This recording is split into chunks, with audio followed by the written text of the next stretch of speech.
बिस्मिल्लाहिर्रहमानिर्रहीम। नाज़रीन, मैं हकीम मोहम्मद शहबाज हूँ। आपको हमारे फेसबुक पेज और यूट्यूब चैनल पे खुश आमदीद। तो बात कर लेते हैं थोड़ा नट्स के हवाले से।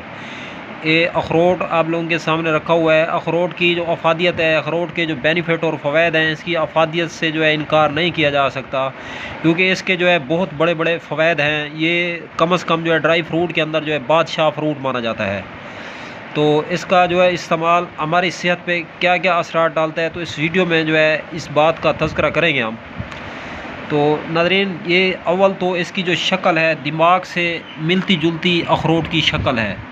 तो इससे ये हमें मालूम होता है कि ये जो अखरोट है दिमाग को ताकत देता है, हड्डियों को मजबूत करता है, बालों को गिरने से रोकता है, वज़न अगर आपका बढ़ चुका है वेट जो है लूज़ करता है, और कमर को मजबूत करता है। गोश्त के अंदर जिस बंदे के दर्द रहता है तो वो दर्द भी ऐसा ऐसा जो है जाना शुरू हो जाता है।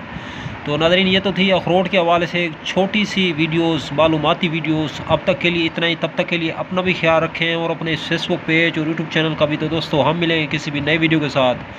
चैनल पे फर्स्ट टाइम है, चैनल को सब्सक्राइब करें। वीडियो अगर अच्छी लगे तो वीडियो को लाइक शेयर कमेंट करना मत भूलें। अब तक के लिए इतना ही।